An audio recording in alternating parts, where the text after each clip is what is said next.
Graça e paz, irmãos. Boa noite a todos. Meus irmãos, vamos abrir as nossas Bíblias na primeira carta de Paulo aos Coríntios. Nós estamos observando o primeiro capítulo desta carta. E eu lerei do verso 18 até o verso 25 do capítulo 1.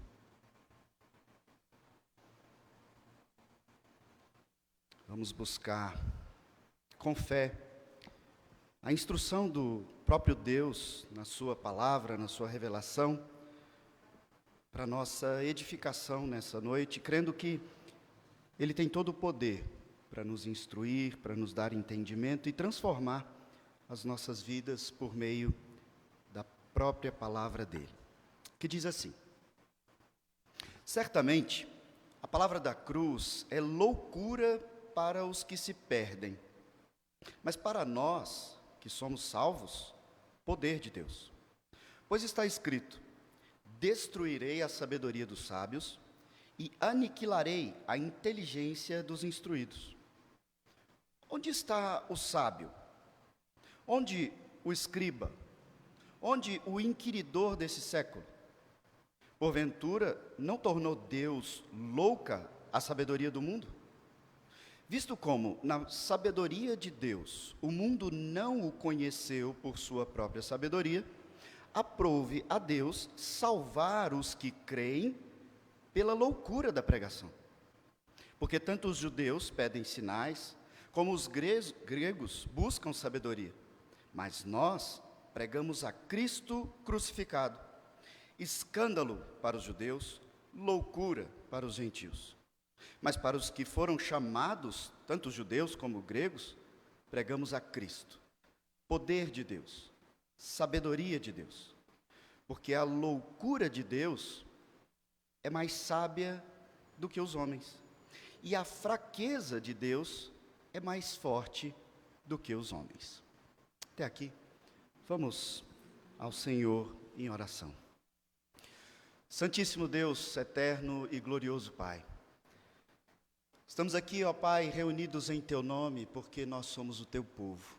E o Senhor nos convocou a este lugar. Nós estamos aqui, ó Pai, para prestar esse serviço de culto ao Senhor. Para que diante dos louvores ao Teu nome, na confissão e pedidos das nossas orações, na instrução da Tua palavra, ó Pai, fique ainda mais evidente a Tua majestade, o Teu governo, a Tua soberania, o Teu amor, e que se evidencie, ó Pai, ainda mais em nossas mentes e coração, a nossa pequenez diante da Tua grandeza, diante do Teu poder, para que nós, ó Pai, sejamos de fato um povo grato por entendermos, ó Pai, tão grande obra de salvação que foi realizada em nossas vidas, sem que nós tivéssemos feito nada para merecer, ó Pai, tão grande demonstração de amor. Ajuda-nos a entender, ó Pai, tão grande mistério do Evangelho da cruz de Cristo. Ajuda-nos, ó Pai, e fortalece-nos na fé nesta noite pela Tua palavra, para que ainda que aos olhos do mundo, do conhecimento humano, dos raciocínios dos homens, ainda que aos olhos de todos eles nós sejamos loucos, que nós, ó Pai, tenhamos aqui hoje o fortalecimento da nossa fé. Fé, ó Pai, que é operada por Ti mesmo em nossa mente, que nos leva a crer e a viver este Evangelho que é tido por muitos como loucura. Ajuda-nos a entender, ó Pai, ajuda-nos a firmarmos-nos em Ti. Queremos também, ó Pai, como Igreja do Senhor, aproveitar este momento de ajuntamento solene, reverente diante de Ti, para interceder, ó Pai, por aqueles que não estão aqui. São diversas pessoas e diversos os impedimentos. Mas de maneira específica, ó Pai, queremos interceder aqui, unindo o nosso pensamento, a nossa fé não na nossa oração em si, mas no Teu poder e na Tua misericórdia. Queremos interceder pela vida do presbítero Vildes, ó Pai, que tem sofrido intensas dores e preocupação e uma série de questões, ó Pai, que envolvem aquele acidente com seu olho. Pai, tem misericórdia do nosso irmão. Restaure-o, ó Pai. Como diz a Tua palavra, conforte o leito do nosso irmão, nesse período tão difícil que ele tem enfrentado, ó Pai, que nós não podemos tomar para nós e dividirmos com ele a dor, mas nós podemos interceder e é isso que o Senhor nos instrui. E nós aqui estamos, ó Pai. Nós cremos no Teu poder, na Tua misericórdia, na Tua sabedoria, ó Pai. Sabemos que todas as coisas que o Senhor faz, decreta e promove na vida dos seus, concorre para o bem do Teu povo. E cremos assim acerca da vida e inclusive da visão e da saúde do nosso irmão. Por isso nós nos submetemos à Tua soberana vontade e pedimos que o Teu nome seja glorificado e o nosso irmão seja fortalecido, especialmente na fé no Senhor, ó Pai. Intercedemos ainda, ó Pai, pelo Felipe, que está também adoentado. Intercedemos pela Priscila, ó Pai, em sua gestação, ó Pai, e pedimos que o Senhor esteja abençoando esses nossos irmãos que enfrentam enfermidades. Agradecemos por aqueles que já têm alcançado no Senhor renovo e restauração. Agora, ó Pai, fale com nossos corações que também estão adoecidos pelo pecado e traga-nos renovo aqui para nós que estamos reunidos em torno da Tua palavra nesse momento. Assim que nós oramos, em nome de Jesus. Amém.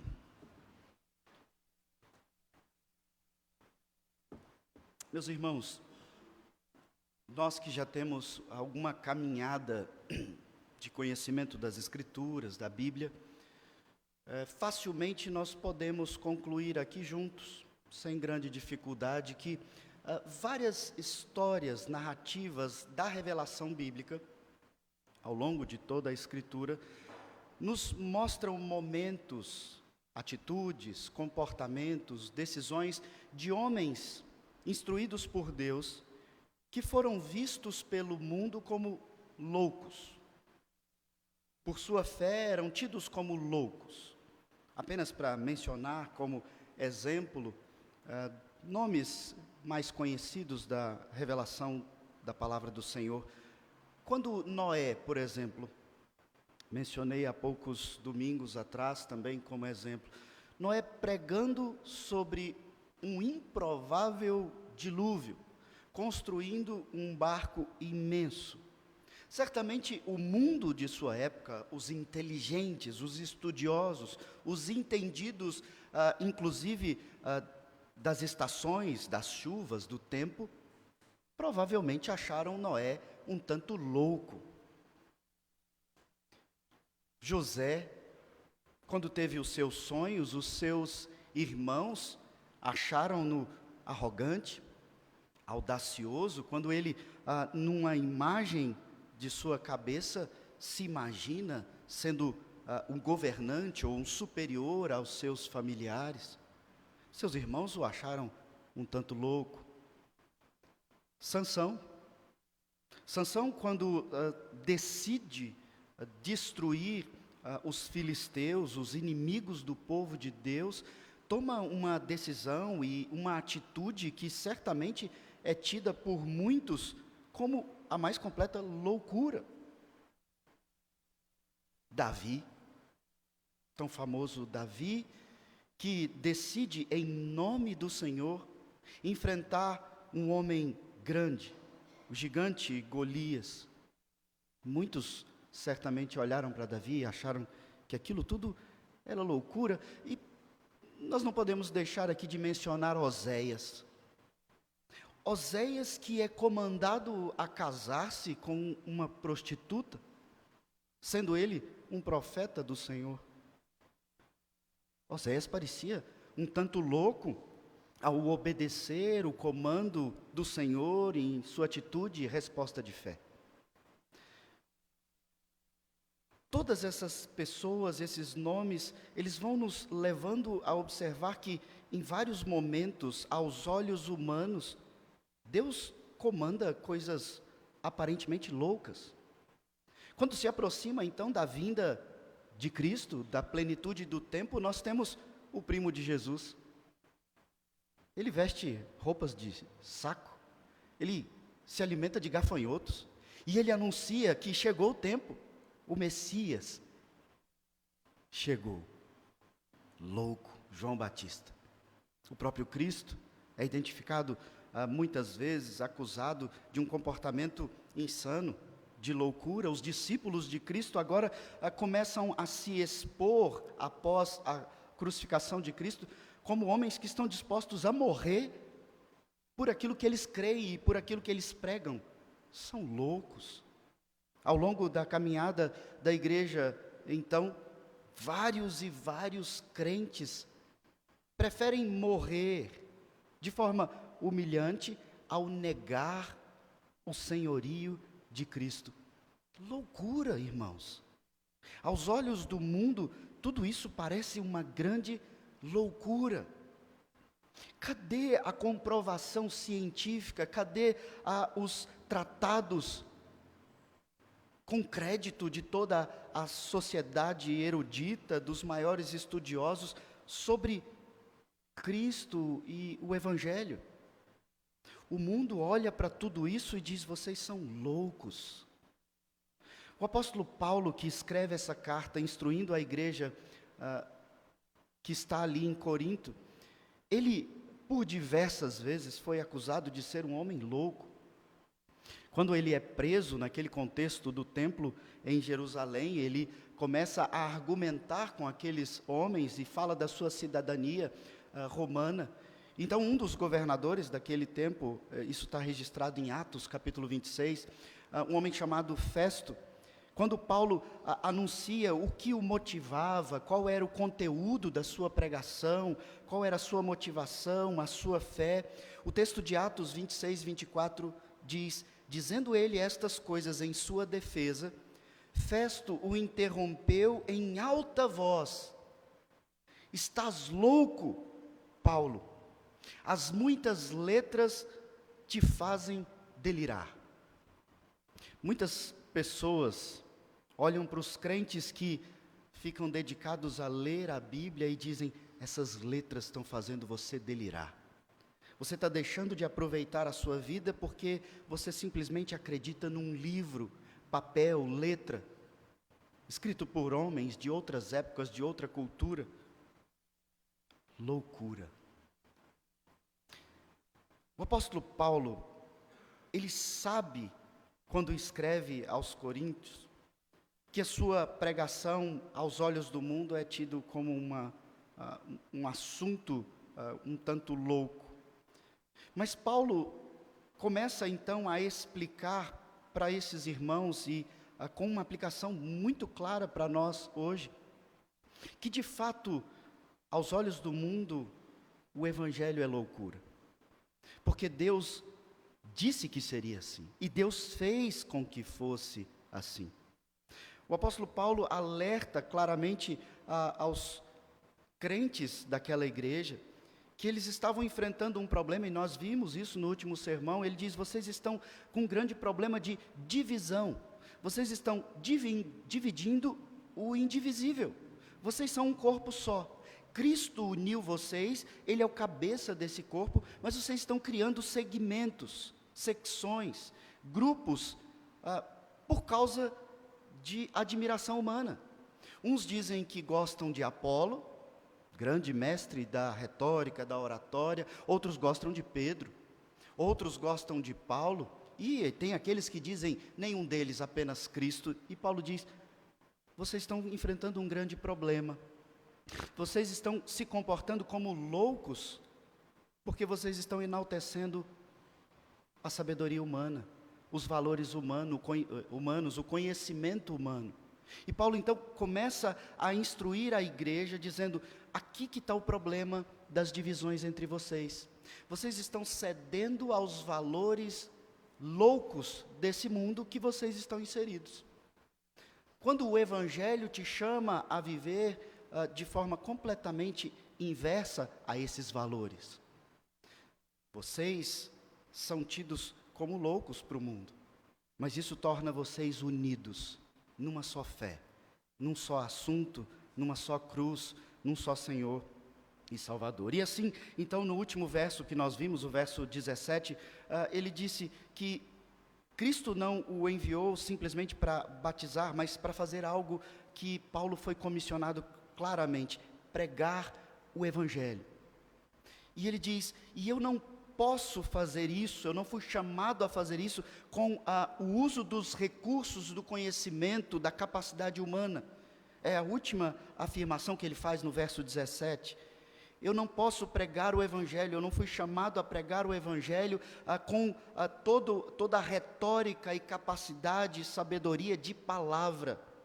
O que Paulo está dizendo aqui, nos levando para o verso 18, irmãos, eu fui treinado aos pés de Gamaliel e eu aprendi muita coisa, mas agora, como pregador do Evangelho, eu apenas falo do Evangelho.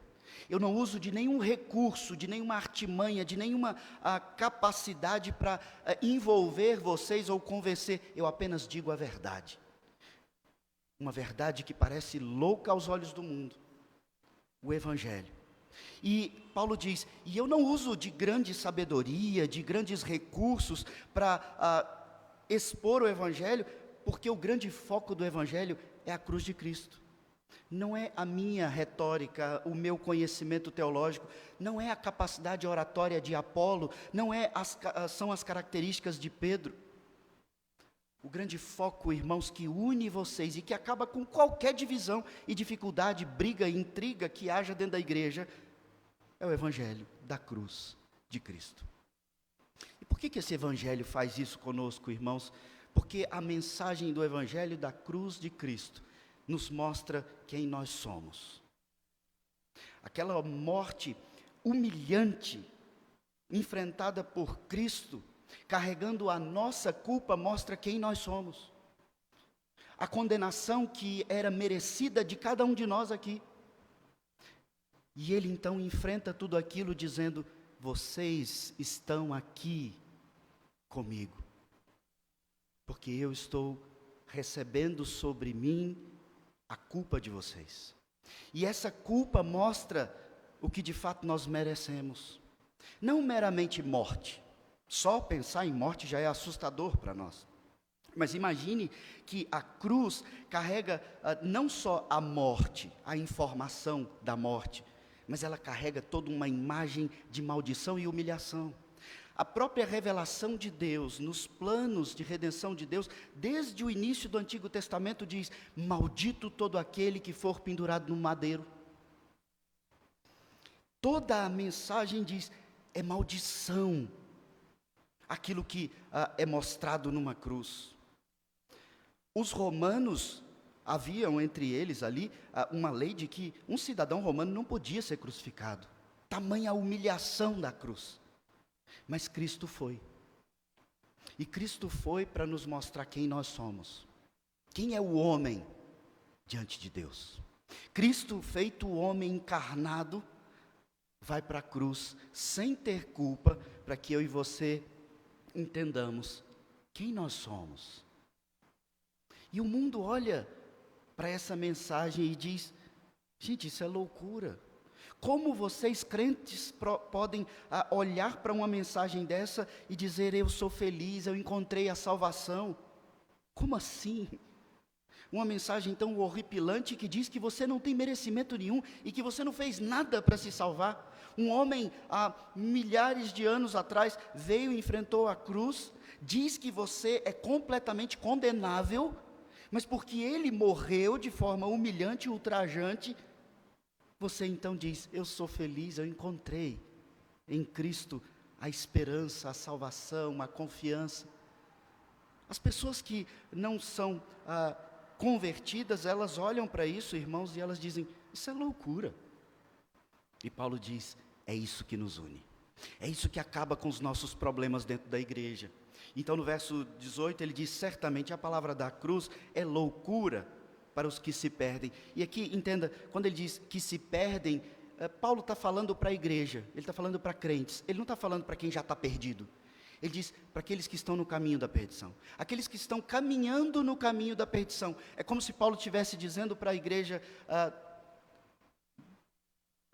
dos coríntios, dizendo, olha, se vocês continuarem se dividindo, brigando e discutindo quem é o melhor pregador e de que grupo você faz parte, deixa eu avisar para vocês, vocês estão num caminho de perdição. Porque a comunidade de Cristo, a Assembleia dos Santos, é chamada a viver em comunhão. E vocês estão se dividindo. A mensagem da cruz, ela é loucura para que esses que estão nesse caminho, estão se perdendo, estão se afastando da unidade, da comunhão. Mas ele diz, para nós, que somos salvos, unidos, que entendemos a grande mensagem de comunhão e união e salvação da cruz, para nós isso é poder de Deus. E por que ele usa essa expressão poder?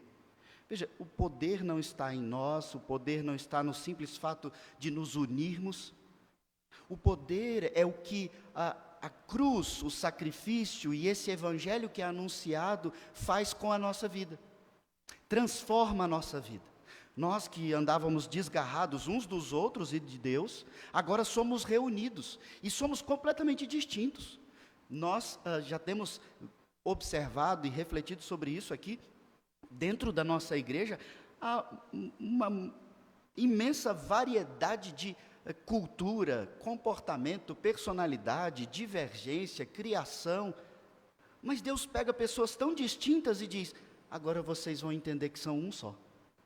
Ainda que vocês pensem de forma completamente diferente e tenham tido vivência de vida completamente diferente, eu quero que vocês agora aprendam a viver em harmonia e unidade, se perdoando uns aos outros, caminhando juntos, se aconselhando, se auxiliando, suportando. Isso para o mundo é loucura. Deus já havia anunciado, e Paulo usa esse argumento no verso 19, citando aqui as escrituras de Isaías 29, 14.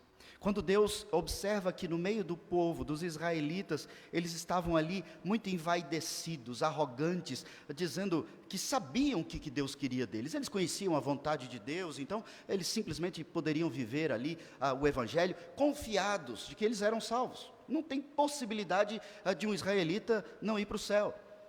Mas eles estavam louvando a Deus com os seus lábios, mas com o coração completamente perdido, dividido, separado, longe do evangelho da cruz. E Deus então diz, eu destruirei a sabedoria dos sábios. Ele está falando para o próprio povo dele, você acha que você sabe tudo? Eu vou aniquilar essa sua autossuficiência, essa sua arrogância de inteligência. Você acha que é instruído, que entendeu todo o evangelho lá no profeta Isaías? Deus diz, vocês precisam entender que os meus pensamentos são muito mais altos do que os vossos pensamentos. Os meus caminhos são muito mais altos do que os vossos caminhos. Deus tem comunicado isso ao longo das gerações ao seu povo, e nós hoje, tanto tempo depois, mesmo entendendo tudo isso e tendo tantos alertas, nós não podemos viver um pouquinho melhor e já começamos a achar que sabemos de todas as coisas. Muitas vezes entre nós, reformados, que estudam a teologia, que procuram se dedicar ao conhecimento profundo e verdadeiro da interpretação correta das Escrituras, nós vemos um crente, irmão nosso, que ainda não teve acesso essa forma de interpretação e de conhecimento profundo, e nós somos arrogantes. Nós achamos que somos melhores, que somos melhor salvos, ou maior, ou mais merecedores. Como se lá no céu nós fôssemos ficar na ala dos reformados, que sempre cultuaram de forma muito mais correta do que outros. E Deus diz: eu vou aniquilar essa arrogância de vocês, essa inteligência dos instruídos. Então no verso 20 ele diz: onde é que está o sábio? E aí ele está falando desse especialista na Bíblia. Por isso ele coloca logo em seguida a ter citado o texto de Isaías, porque lá era esse o contexto. Ele está dizendo: vocês acham que conhecem a minha revelação, vocês nem imaginam o que eu estou revelando a vocês por meio do capítulo 53 de Isaías. Porque era isso que Isaías estava anunciando, a fraqueza da encarnação de Cristo, daquele homem que era o grande Messias, o enviado de Deus. E os judeus que sabiam, com toda a sua arrogância e conhecimento teológico, do Messias que viria, o grande rei, príncipe poderoso que ia dominar e governar sobre todas as coisas, quando ele chega, os israelitas, os judeus, não reconhecem. E ali eles então são humilhados, porque os gentios ouvem a mensagem do Evangelho pela boca de Cristo e dos discípulos e creem. E os judeus ouvem, acompanham, seguem, mas não entendem. Eles que foram o receptáculo da revelação, eles que receberam a lei, a instrução das cerimônias, do culto, o tabernáculo, a aliança, os seus filhos sendo circuncidados, inclusos na aliança com Deus. Quando o Messias chega, Deus os humilha dizendo: não falei que vocês não conhecem nada? E, irmãos, você pode olhar para isso e dizer: então qual era o propósito de Deus? Isso parece loucura. Por isso o apóstolo Paulo diz que é loucura. Aos olhos do mundo parece loucura, mas a grande ênfase do apóstolo Paulo ao nos conduzir assim para aquela igreja, para nós hoje, a grande ênfase de Deus o Pai em usar isso é nos mostrar que nós, pelo nosso muito conhecimento, nosso muito estudo, as nossas diversas capacidades, não temos condições de alcançar Deus. Você pode ser a pessoa mais entendida das Escrituras. Se Deus não usar de graça e misericórdia para te salvar, você não consegue. Você pode ser o maior estudioso, exegeta, intérprete das Escrituras, como no Antigo Testamento haviam vários, que não faziam outra coisa da vida, mas quando veio o Messias, eles simplesmente não reconheceram, porque Deus está mostrando: sou eu que salvo vocês, sou eu que vou até vocês, assim como Adão, ali com sua esposa Eva no jardim, pecam e ficam perdidos, envergonhados, se escondem, e Deus então vai até eles. Em toda a Escritura é esse movimento, é Deus vindo até nós. Não adianta você se dedicar a estudar para conhecer e ter acesso à salvação, é Deus, é pela graça. Então agora você não vai mais estudar as Escrituras e não vai mais se dedicar, e você então não quer ser uma pessoa entendida, um grande estudioso das Escrituras. Não é isso que o texto está falando, não é isso que eu estou falando. O que Deus está nos mostrando é: a sua sabedoria pode te trazer a salvação? Cadê você, sábio especialista da interpretação das Escrituras? Como ele diz em seguida, onde está o escriba? O intérprete da lei. Esse era o profissional da interpretação das Escrituras do Antigo Testamento. E ele diz: onde está o escriba? Ele entendeu? Quando Cristo chegou, ele reconheceu prontamente? Os discípulos, em grande maioria, eram escribas, ou os inquiridores de Cristo e aqueles que estavam perseguindo a Cristo eram os escribas, os fariseus, os estudiosos? Era Deus mostrando que a nossa muita sabedoria não traz a salvação, não traz entendimento. É graça. Esse texto está falando de graça, está falando da misericórdia. Onde está o inquiridor desse século? E aqui o apóstolo Paulo está fazendo uma transição. Ele começa falando com o foco nos judeus, e então ele começa a caminhar com o foco para os gentios, para os gregos. O inquiridor desse século é o filósofo, Aquele que pergunta de onde viemos, onde estamos, para onde vamos, quem somos nós? O inquiridor, o questionador, o que pergunta todas as coisas sobre a existência humana. E isso era claramente uma identificação com o grego. Porque Paulo está escrevendo essa carta aqui, ele está vindo lá de Atenas. Ele esteve entre os maiores eruditos e inquiridores e filósofos do seu tempo. Os gregos, eles eram reconhecidos e tinham muito orgulho de serem conhecidos como os mais sábios da terra naquela época. É como se fosse a grande academia do mundo daquele período estava ali, entre os gregos. E Paulo diz, todo esse conhecimento filosófico traz a salvação para vocês? Traz a unidade aí, traz a comunhão com Deus o Pai e com os seus irmãos? E aí então ele diz, veja, diante de tudo isso, porventura não tornou Deus louca a sabedoria do mundo?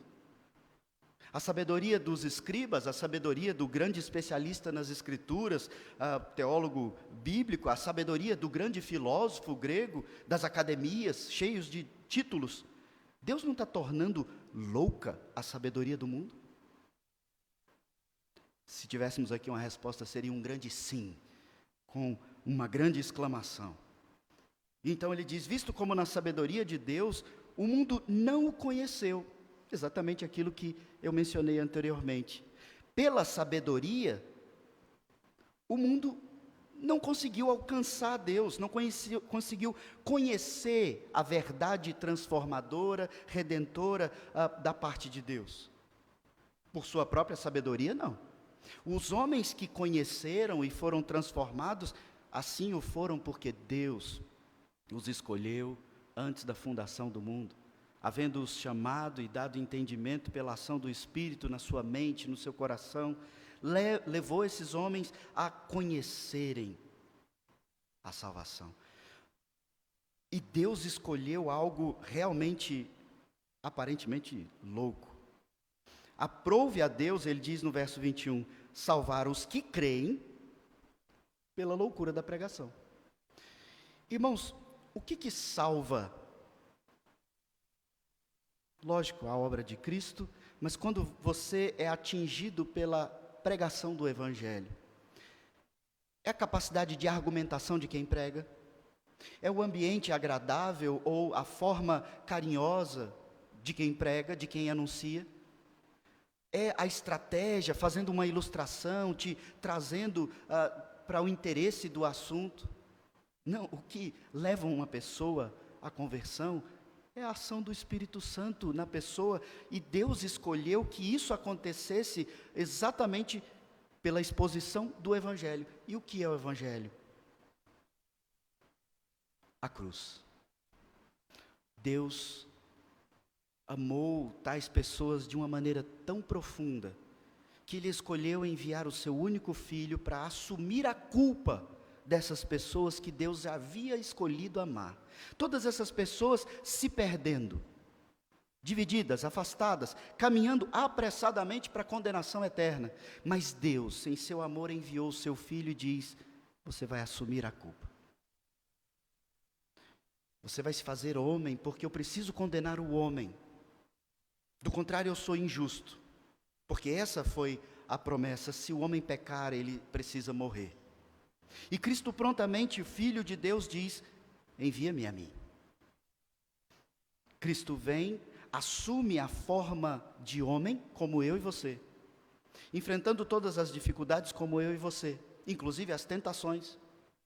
Ele supera todas essas tentações sem pecar. E como o único justo homem, ele então recebe a mais humilhante e ultrajante morte condenatória, num julgamento completamente injusto. E então você é declarado justo e tem acesso a Deus o Pai, a comunhão com os santos. E Paulo está falando dessa comunhão. É loucura aos olhos da lógica, do raciocínio humano. Quem de nós planejaria algo assim? O apóstolo Paulo então continua a argumentar, e ele continua nessa mesma ideia de falar com judeus e com gregos. Era uma composição daquela igreja, e grande parte do público das cartas de Paulo eram os judeus e os gentios, os gregos. E então no verso 22 ele diz: porque tanto os judeus pedem sinais, como os gregos buscam sabedoria. Ele está falando exatamente daquilo que eu mencionei. Os judeus, quando Cristo está caminhando, quando os seus discípulos estão pregando, os judeus são aqueles que olham para a pregação do Evangelho e dizem: faz um milagre aí. Se você fizer um milagre, aí pode ser que eu vou considerar que você talvez seja um enviado de Deus. E aí surgem então, depois, com o tempo, os judeus messiânicos, né? Eles até acreditam que Cristo veio, e tem um grupo de judeus que dizem: não, ele não é o Messias, ele foi um grande profeta. Realmente ele realizou grandes sinais, nós cremos em Deus, mas ele não é o Filho de Deus. Esses judeus existem até hoje, e eles se dividem em vários grupos: os que acreditam que Cristo era o Messias, os que não acreditam. Mas o fato é que nós vemos no Evangelho, eles pedindo insistentemente ao Senhor sinais. Mateus capítulo 12, no verso 38 e 39, é dito assim: então alguns escribas, e veja que Paulo falou dos escribas, e fariseus replicaram: mestre, eles reconhecem Cristo como mestre, queremos ver de tua parte algum sinal. Cristo, ele porém respondeu: uma geração má e adúltera pede um sinal, mas nenhum sinal lhe será dado, senão do profeta Jonas. Então ele fala que Jonas esteve dentro do ventre do peixe, e Cristo estaria no ventre da terra. E ele faz essa aplicação daquele apontamento do tipo de Jonas apontando para Cristo. Ele diz: é só isso que vocês vão receber, vocês vão me ver morto, e eu vou estar morto dentro do ventre da terra, sob o poder da morte por um período, assim como Jonas esteve no ventre do peixe. É só esse o sinal que vocês vão ter. Os judeus estavam constantemente desafiando Jesus. Eles não deveriam ser os primeiros a crer? Não eram eles que conheciam a promessa desde o início? E Paulo diz: a muita sabedoria dos judeus fez com que eles perdessem a capacidade de fé, de crer no que não se pode muitas vezes entender em plenitude, exaustivamente, plenamente. Isso é fé. E o autor aos Hebreus argumenta isso conosco. O que é fé? Fé é a certeza de coisas que não se veem, de coisas que muitas vezes não se comprovam cientificamente, de coisas que você não vai ter aí tratados reconhecidos por toda a mais alta cúpula acadêmica do mundo. Pelo contrário, a mais alta cúpula acadêmica de conhecimento da terra ignora o Evangelho, porque para eles isso é loucura.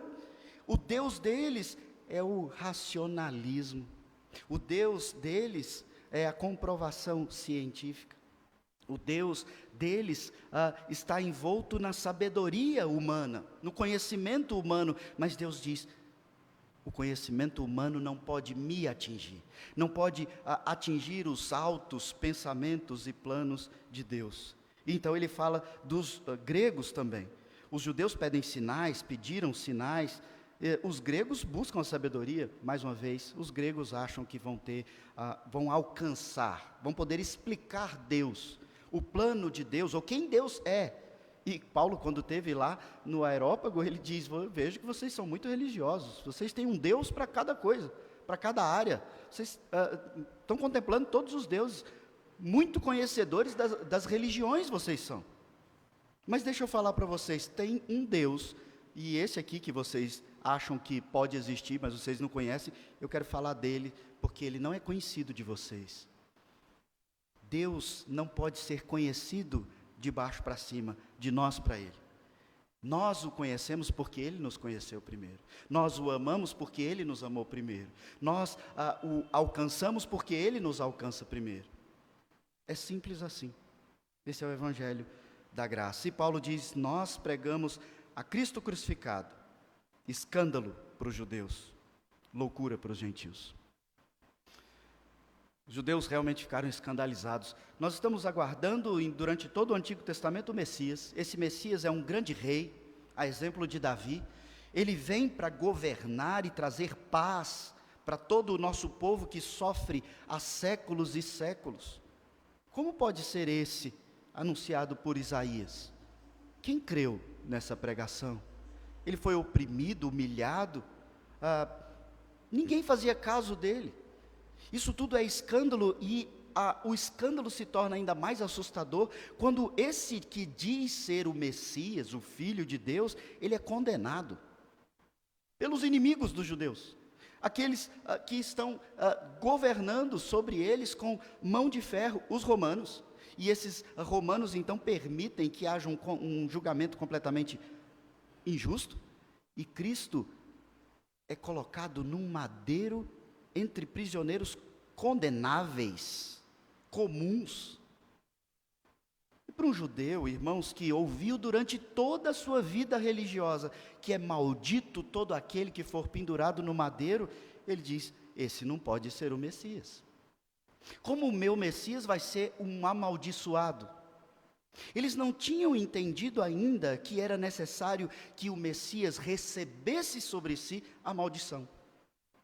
Por isso eles olham para a cruz e dizem: isso é um escândalo. Ele não é filho de Deus, ele não pode ser o Messias, ele não veio de uma linhagem real, ele não tem vestimentas reais, ele não é reconhecido no governo, ele não ocupa um cargo de governo, ele não tem possibilidade de nos conceder um império e restaurar o nosso governo, e pior de tudo, ele foi condenado, ele morreu. Isso é um escândalo, não é ele. E os judeus então ficam tranquilos, de fato não somos. Até que Pedro, quando prega, e logo ali nos primeiros capítulos de Atos, ele prega para os judeus dizendo: vocês mataram o Messias. Aquele que foi anunciado, prometido, veio e vocês o mataram. Vocês não o reconheceram. Naquele dia, o texto de Atos diz que 3.000 pessoas tiveram seus olhos abertos pela loucura da pregação. Os gentios que estão confiados no conhecimento e ciência, eles acham o evangelho uma loucura. Verso 24 então fala daqueles que tiveram seus olhos abertos, e eu espero que todos nós estejamos nessa categoria, não se perdendo, mas aqueles que são chamados, sabem que são chamados, sabem que não têm mérito, e entendem a mensagem da cruz, e entendem o quanto estão distantes de alcançar Deus, a salvação. Então, pela fé, entendendo que é pela graça, vivem esse evangelho, que para o mundo é loucura. Verso 24 ele diz: mas para os que foram chamados, tanto judeus como gregos, pregamos a Cristo. Poder de Deus, sabedoria de Deus. O apóstolo Paulo continua falando do poder de transformação, de conversão, de mudança de realidade e eternidade. Isso é a sabedoria de Deus. E ele diz: até isso que é tido pelo mundo como loucura de Deus, ele diz no verso 25, essa loucura de Deus é muito mais sábia do que todo o conhecimento dos homens. Até a cruz, que é tido como fraqueza, afinal, o Filho de Deus foi crucificado, isso é a mais alta demonstração de fraqueza, ele foi derrotado. E ele diz: a fraqueza de Deus é mais forte do que os homens. Ele aqui está fazendo um jogo de palavras, não porque ele ache que Deus é louco, não é isso. É a imagem que os homens têm do plano de redenção de Deus, e ele diz: se é isso que é loucura, entenda, essa loucura é muito maior e mais sábia do que qualquer inteligência humana. E aqueles que acham que a cruz é uma grande demonstração de fraqueza, ele diz: ali é que está o grande poder e força de Deus, porque foi ali que Deus nos salvou, foi ali que Deus transformou a nossa realidade e nos reconciliou com Ele mesmo, consertou o problema da condenação do pecado. Foi na morte de Cristo, irmãos, que Deus revelou a loucura da sabedoria humana e a fraqueza do poder humano. Do meu poder, do seu poder, nós não temos poder. Nós achamos que temos poder porque o nosso parâmetro são essas coisas que a gente faz aqui na terra. Mas quando a gente pensa e entende que nós não podemos nos salvar, se uma pessoa não foi chamada por Deus e Deus não deu o entendimento para ela, ela pode parar todas as outras coisas da vida dela e ler a Bíblia 24 horas. Ela não vai entender. Ela não vai ser salva se Deus assim não agir na vida dela. É na cruz que nós somos mostrados na nossa realidade, porque ali em Cristo Deus mostrou quem nós somos. Condenáveis, malditos por causa do pecado. Em Cristo isso foi elevado à máxima potência para nós entendermos quem somos nós e quem Deus é. E na cruz Deus nos revelou que é na fraqueza que Deus revela o seu poder. Por isso, irmãos, o apóstolo e as escrituras de maneira geral afirmam categoricamente isso. Quando você se sentir fraco, não se desespere, porque é na sua fraqueza que Deus vai mostrar que Ele é quem tem poder. Você pode ser fraco, você pode adoecer terrivelmente, você pode passar uma dificuldade financeira terrível, desesperadora, você pode ter uma dificuldade de relacionamento desesperador. É nessa fraqueza que o poder de Deus é revelado na sua vida. Portanto, se você tem enfrentado dificuldade há muito tempo e uma constatação da sua fraqueza, a mensagem da Bíblia é: alegre-se. Se você tem se disposto debaixo do controle de Deus, confiando que Ele é quem governa e nele você já é mais do que vencedor, então você está sendo abençoado por Deus, porque é na sua fraqueza que Deus revela o poder dEle. Você quer ser forte? Então, não seja arrogante, nem com seus irmãos, causando divisões e intrigas e maledicência e fofoca. Seja fraco, se coloque como o pior. É essa a inversão do Evangelho. O menor é considerado o maior. Se você quer ser sábio, então começa diminuindo a sua visão de si mesmo. Não acha que você é o sabichão porque você conseguiu fazer isso, aquilo outro e teve sucesso. Você não conseguiria se salvar. E isso te coloca no seu lugar. E por último, você quer conhecer mais e mais de Deus? Só existe um meio: se diminua.